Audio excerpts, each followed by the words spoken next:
Inilah Injil Tuhan Yesus Kristus menurut Yohanes pasal 15 ayat pertama sampai dengan 8. Simak dan dengarkanlah Injil Tuhan Yesus Kristus. Akulah pokok anggur yang benar, dan Bapakulah tukang kebunnya. Setiap carang padaku yang tidak berbuah dipotongnya, dan setiap carang yang berbuah dibersihkannya, supaya ia lebih banyak berbuah. Kamu memang sudah bersih karena firman yang telah kukatakan kepadamu. Tinggallah di dalam aku, dan aku di dalam kamu. Sama seperti carang tidak dapat berbuah dari dirinya sendiri kalau ia tidak tinggal pada pokok anggur.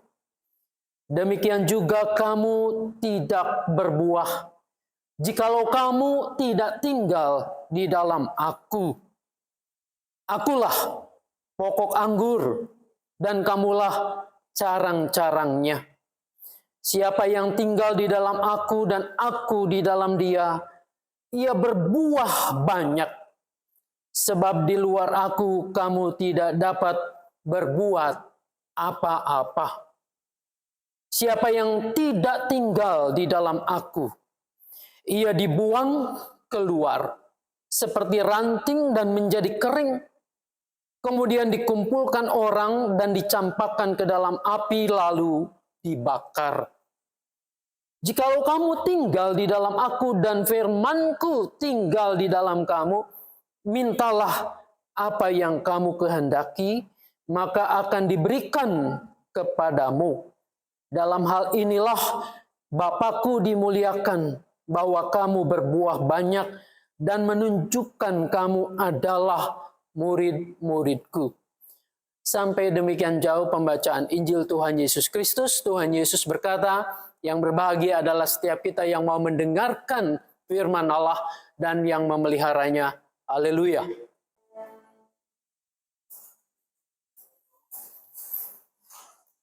Selamat malam Ibu Bapak yang dikasihi dan mengasihi Tuhan.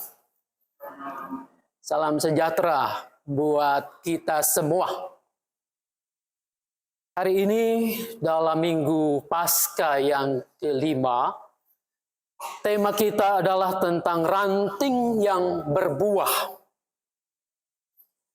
Dalam terjemahan baru jilid yang kedua, ranting sudah diganti pakai carang.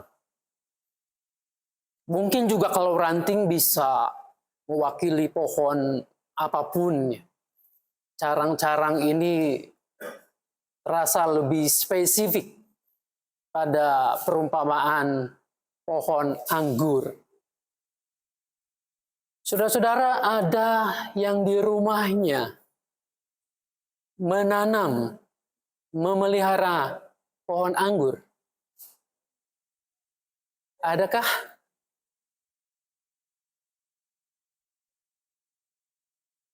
Kalau ada, saya akan mengucapkannya salam pengangguran. Bukan berarti orangnya yang tidak ada kerjaan. Itu biasa kami lakukan sesama yang merawat, memelihara, menanam anggur. Pengangguran dari kata anggur. Jadi pengnya itu adalah orang yang memelihara, merawat, menanam. Atau adakah di antara kita yang punya menanam pohon yang berbuah? Misalnya punya kebun durian kah? Atau menanam alpukat dan yang sejenisnya. Oh, mungkin kalau saya katakan begitu atau bertanya demikian, ya mana mungkin Pak? Di Jakarta ini nggak ada lahan. Sulit untuk menanam kecuali menanam saham. Saudara-saudara kalau mau bisa aja. Saya menanam beberapa pohon itu di dak di lantai paling atas ada pohon lengkeng, ada sawo, ada mangga, ada anggur juga. Jadi saya terbiasa dengan tanam menanam ini.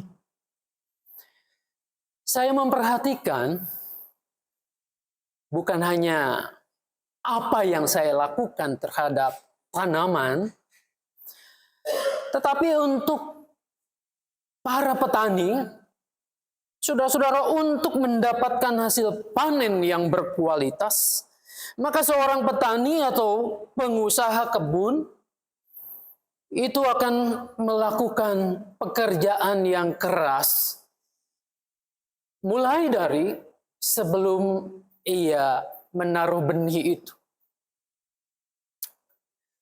Petani akan menyiapkan lahannya, tanahnya digemburkan, tanahnya akan diberi pupuk dasar. Tergantung pupuk itu apa yang akan ditanam, lalu menyemai benih.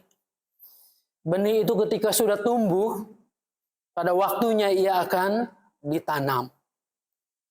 Selesai di situ, ternyata tidak. Masih panjang prosesnya kalau menghendaki pohon itu berbuah. Sang petani akan melihat, merawat dengan telaten. Dia memperhatikan apakah tanaman ini tumbuh dengan baik. Kapan tanaman itu harus diberi pupuk? Kapan harus dipelihara dengan baik? Salah satu bentuk pemeliharaan itu adalah apa yang dinamakan dengan pruning. Saudara-saudara, pruning adalah bagian dari perawatan tanaman. Pruning adalah tindakan pemangkasan pada cabang-cabang atau ranting-ranting pohon, atau kalau anggur itu pada carang-carangnya. Kenapa harus dipangkas? Saudara-saudara, pemangkasan itu dilakukan untuk membuang cabang atau ranting yang tidak bermanfaat, sekaligus untuk mengendalikan tumbuhan atau tanaman ini, sehingga yang tumbuh itu bukan melulu ranting cabang yang banyak daunnya itu, tapi ini dimaksudkan untuk kontinuitas dari produksi buah. Apa yang terjadi kalau tanaman dibiarkan tumbuh begitu saja? Saudara-saudara, saya menanam pohon. Saya menanam anggur. Ketika melihat anggur atau tanaman itu, dia tumbuh subur, daun-daunnya hijau, besar-besar. Maka saya melihatnya ini adalah sesuatu yang indah, yang baik. Tapi kadang-kadang dengan daun-daun itu, dengan ranting atau cabang itu, saya harus tega untuk memangkasnya, mempruningnya. Kenapa? Ada beberapa hal yang berguna dari pemangkasan itu. Saudara-saudara, dengan pemangkasan ranting-ranting pohon itu tidak terus tumbuh liar. Daun-daunnya tidak terus banyak. Ranting-ranting yang dipangkas secara alami ini akan menghentikan namanya pertumbuhan vegetatif. Ya. Dalam pohon itu ada vegetatif terus tumbuh. Tapi gini, ketika dipotong, dia akan meneruskan dengan generatif. Saudara-saudara, ketika dipangkas itu, dipangkas pada waktunya, maka kalau pohon anggur ini, dia nantinya akan keluar, dan keluar pucuk itu akan membawa bunga, bakal buah. Percayalah ini, kalau Anda melakukannya, akan terjadi hal-hal seperti ini.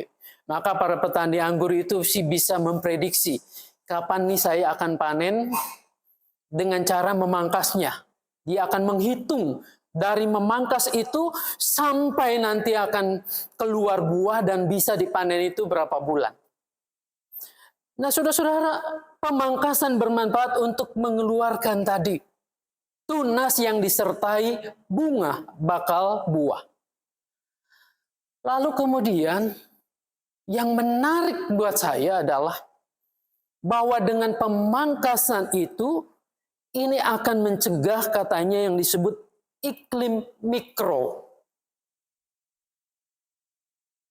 Selain dari saya mengucapkan tadi, pernah nggak saudara-saudara mendengar istilah iklim mikro? Apa itu iklim mikro? Iklim mikro disebut juga microclimate. Ini ada ahli namanya Brown and Gillespie. Dia meneliti tanaman ini pada tahun 95, cukup lama. Iklim mikro ini adalah kondisi iklim pada suatu ruangan yang sangat terbatas. Sangat terbatas dipengaruhi oleh radiasi matahari, suhu udara, dan kelembaban. Jadi sederhananya begini. Kalau pohon itu, misalnya tadi anggur, kita tidak memangkasnya, membiarkannya tumbuh terus, maka yang terjadi itu daun-daunnya akan banyak, akan menggumpal di situ. Kita lihatnya ini daun yang subur, tapi akan ngumpul terus daun-daun. Ini mengurangi cahaya matahari masuk. Matahari untuk menghasilkan fotosintesis itu. Ketika ini terjadi, terhalang, di bawah rimbunnya daun itu, maka kelembaban itu akan meningkat. Kelembabannya meningkat, disitulah sarangnya jamur dan patogen. Sarangnya penyakit pohon anggur ini. Jadi saudara bisa bayangkan ketika Anda tidak memangkas bagian dari carang-carang atau daun-daun itu, sinar matahari tidak bisa tembus, udara juga sama. Lama-lama jamur akan banyak di situ, akan menghambat keluarnya buah ini. Nah, saudara-saudara, dari dunia pertanian ini, saya melihat tampaknya Yesus tahu benar apa yang harus dilakukan oleh petani anggur untuk menghasilkan buah yang berkualitas. Jadi perumpamaan tentang pokok anggur ini dimaksudkan agar para murid itu, kita semua pada akhirnya dapat menghasilkan buah. Bukan hanya sembarang buah, tetapi buah yang berkualitas. Saudara-saudara, kita fokus sekarang pada pemangkasan itu.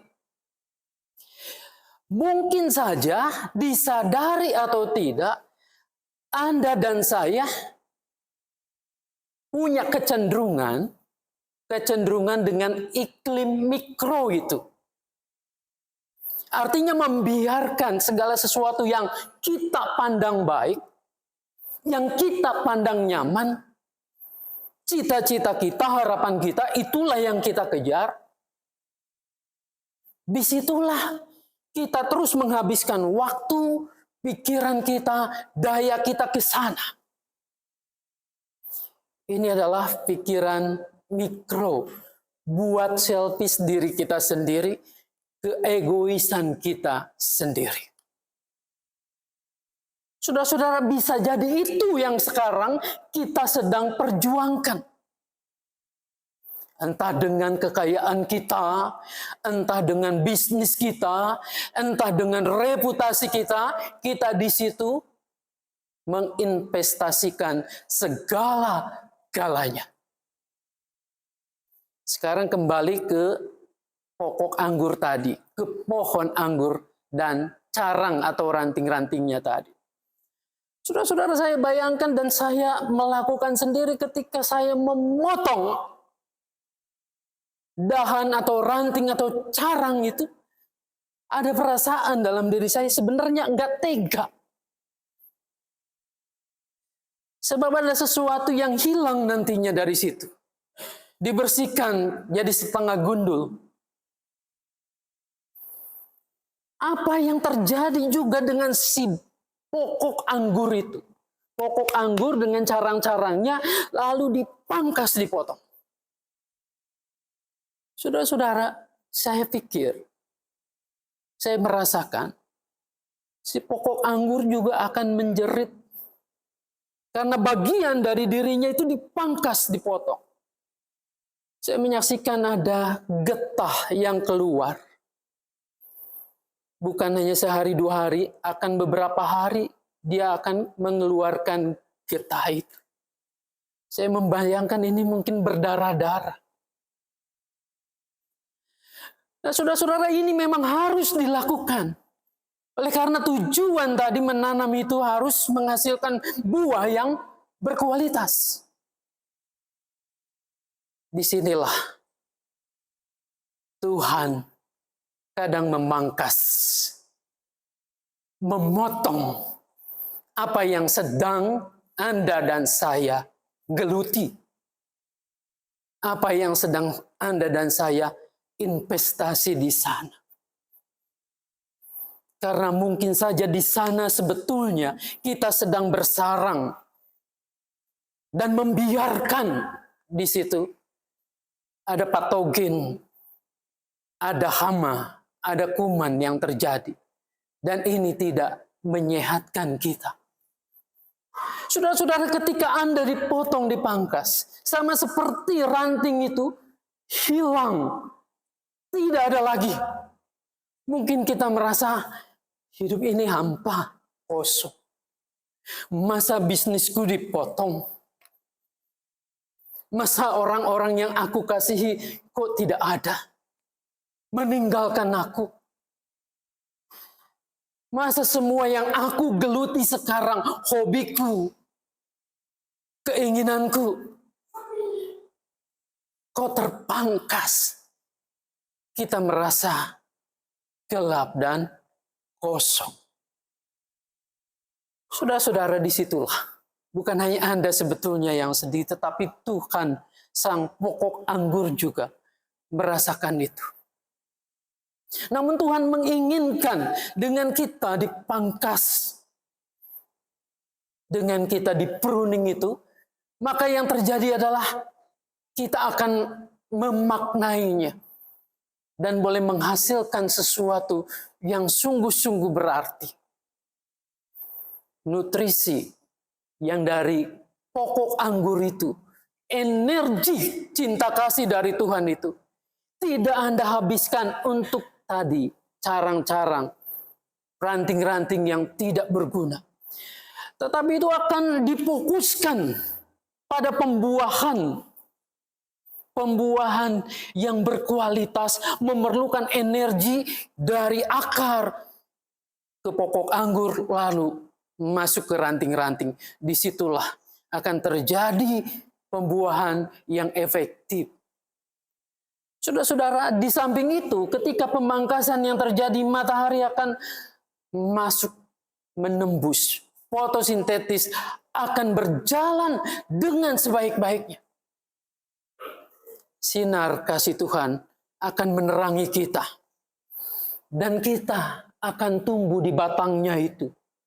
Menyalurkan apa yang oleh 1 Yohanes 4 itu adalah energi cinta kasih. Energi yang seperti apa? Yang bukan selfish, yang bukan egois, yang bukan hanya memikirkan diri kita sendiri, tapi bagaimana kita bersekutu dengan Tuhan mengalirkan itu bagi sesama kita. Itulah yang dinamakan hidup berbuah. Apa sih artinya berbuah? Saudara-saudara, berbuah bukan hanya berarti bahwa kita semakin banyak. Betul, orang-orang Kristen semakin banyak. Betul, para murid juga diutus untuk itu. Sama seperti bacaan yang pertama itu, yaitu Filipus. Menghasilkan buah. Orang dari Ethiopia.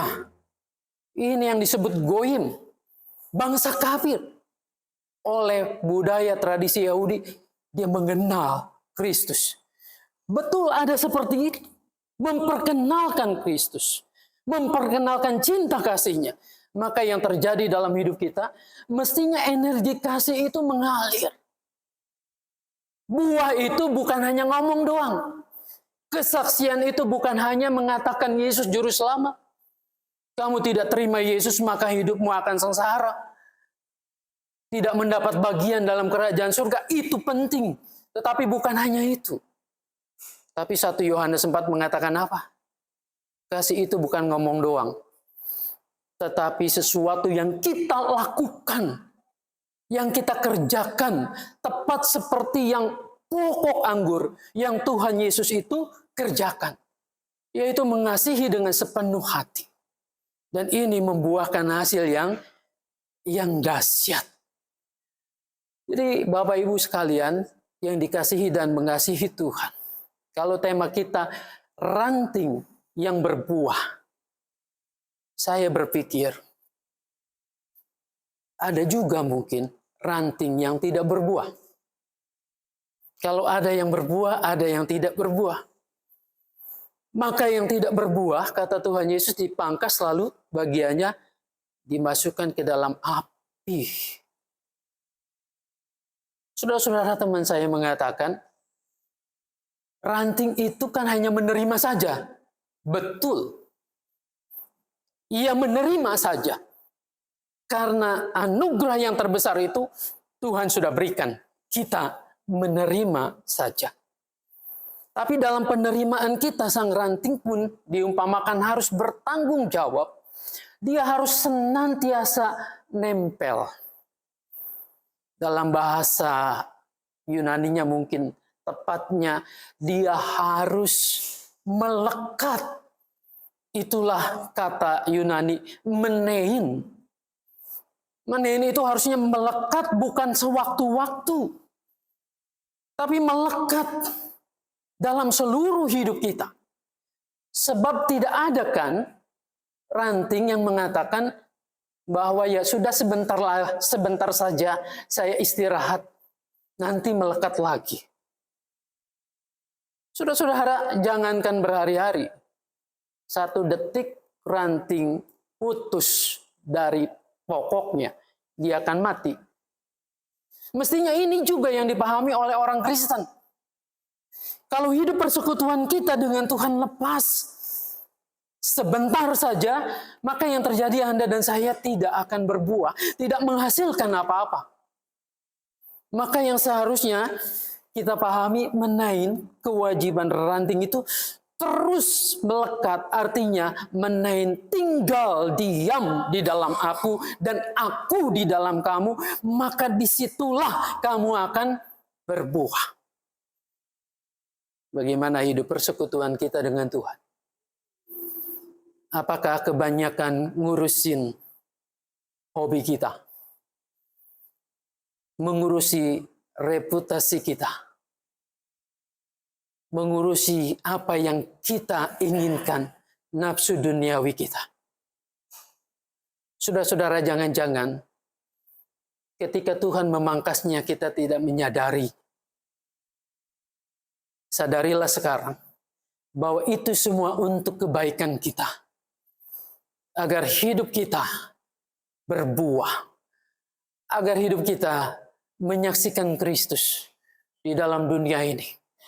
Agar hidup kita efektif menjadi anak-anak Tuhan.